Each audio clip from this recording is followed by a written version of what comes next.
SOS Calvaire, cette association qui fait de plus en plus parler d'elle auprès des amoureux de notre pays, de notre patrimoine et de notre histoire. Avec plus d'une trentaine d'antennes partout sur le territoire français en à peine plus de 2 ans, il contribue à la restauration et à la mise en place de calvaires. Ces monuments qui servent à guider et protéger les voyageurs, célébrer des fêtes religieuses et également rassembler les gens pour fêter une récolte ou les vendanges. J'ai entendu parler de cette association depuis des mois, notamment grâce aux influenceurs Valek et Baptiste Marchais, avant de me rendre compte qu'une antenne existe sur le secteur où je vis. J'ai commencé par leur faire des dons, mais j'avais cette envie, ce besoin même, de m'impliquer plus que financièrement, de pouvoir réellement contribuer à ce qu'ils mettent en place, et je le précise pour certains, même si je n'ai aucune compétence manuelle. En suivant l'association, je tombe un peu par hasard sur une action qui est prévue littéralement dans le village d'à côté de chez moi. L'occasion est trop belle, je contacte l'équipe et ils me guident à travers un groupe Facebook et une conversation WhatsApp pour obtenir toutes les informations. L'équipe est vraiment bien en place, tout est parfaitement ficelé. Entraide du début à la fin, covoiturage pour ceux qui viennent de la ville la plus proche, de la bienveillance, de l'humanité, bref, tout ce qu'on aime voir. Et ce qu'on aimerait tous certainement encore plus voir. On arrive au jour J, samedi, 10h30. J'arrive sur place en essayant de trouver le point de repère avec exclusivement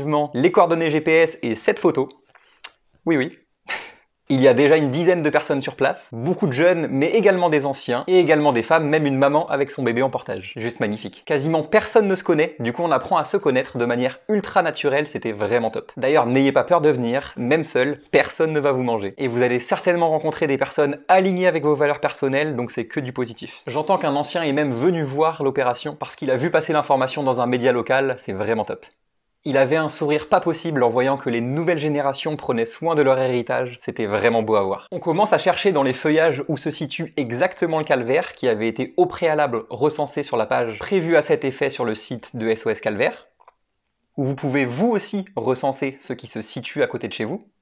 On regarde dans quel état il se trouve et ce qu'on peut faire en l'état pour le restaurer. À savoir que l'association gère en amont tout ce qui est autorisation, savoir si c'est un bien public, privé, le voisinage, etc., etc. On se met enfin au travail, on se rend bien compte que ce calvaire a été abandonné au minimum depuis 50 ans. La nature a repris ses droits, on a des tonnes de racines, de branches, de troncs à dégager et évidemment, pour notre plus grand plaisir, des tonnes de ronces. Tout le monde met la main à la pâte, que ce soit pour la débroussailleuse, le sécateur, la pelle, ou dans l'organisation, la logistique, etc., etc. On arrive enfin à voir le calvaire et les murs qui l'entourent. Et on se rend vraiment compte du travail à effectuer. Il y a des parties de murs écroulées, des tonnes de terre à déblayer, des racines absolument partout, tout comme la mousse. La légende veut qu'il y ait des corps enterrés sous nos pieds, donc nous faisons encore plus attention à ne rien abîmer. Super entraide, super organisation, et vu que nous sommes beaucoup à avoir répondu à l'appel, on avance bien de tous les côtés. Et ce n'est pas la pluie qui nous arrêtera. Matinée de travail très productive qui est maintenant terminée. L'équipe débute une prière pour laquelle je me suis mise en retrait, n'étant moi-même pas pratiquant, ce qui m'a permis de vous la filmer.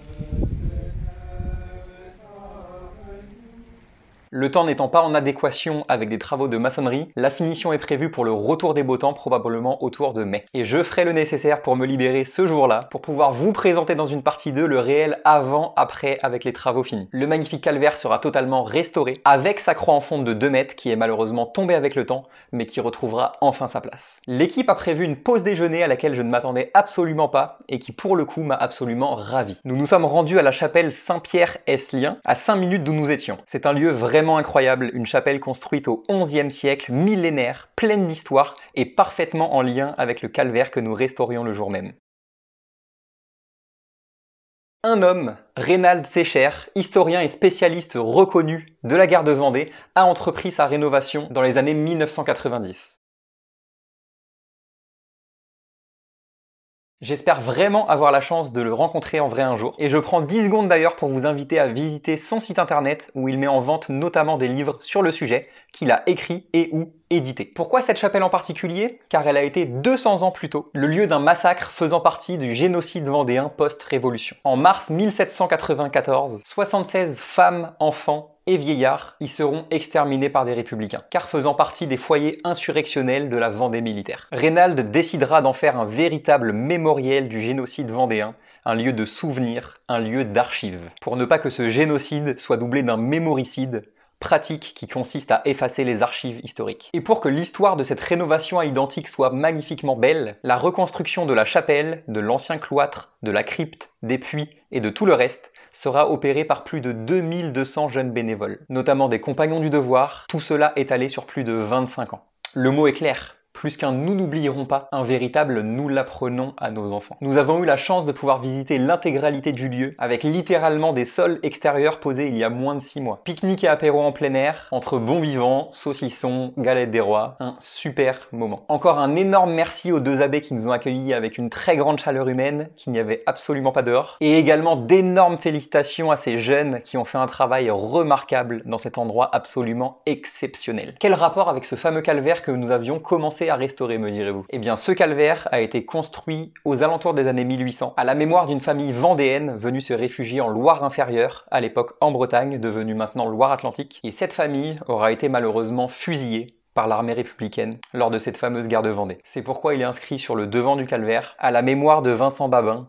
sa femme et ses enfants. Babin étant un nom de famille relativement populaire dans notre région de la France, il est probable que des descendants résident encore dans le secteur, même s'ils seront forcément des descendants indirects. Ce qui me frappe vraiment, c'est qu'en faisant un minimum de recherche sur chacun de ces calvaires, on se rend vraiment compte de l'importance de ces monuments, de l'importance de prendre en compte le passé pour se projeter sur un futur sain. Partout en France, SOS Calvaire contribue à retrouver une France qui respecte son histoire, son patrimoine, ses défunts. Dans des moments de fraternité avec des étudiants, des retraités, des hommes, des femmes, les enfants qui viennent voir, des croyants, des athées, des agnostiques, peu importe, toutes des personnes qui ont fait et qui font encore ce pays qu'on aime tant. Du coup, comment les aider?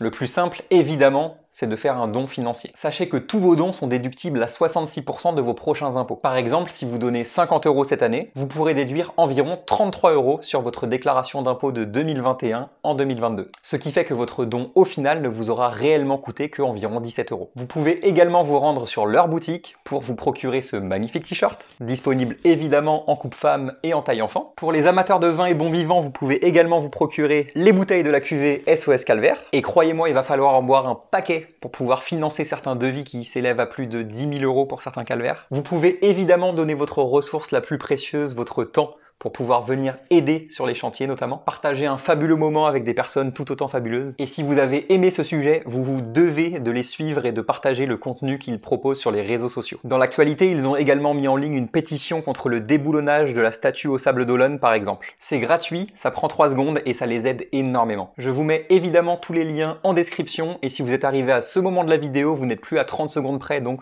allez les suivre partout. Merci encore à toutes ces personnes qui ont contribué à faire de ce samedi 8 janvier 2022 une journée mémorable que je garderai en tête pendant très longtemps. Merci évidemment à SOS Calvaire d'exister et je vous dis à très vite pour la partie 2, on l'espère aux alentours de mai, avec la révélation finale des travaux et un beau temps, on l'espère. À plus tard.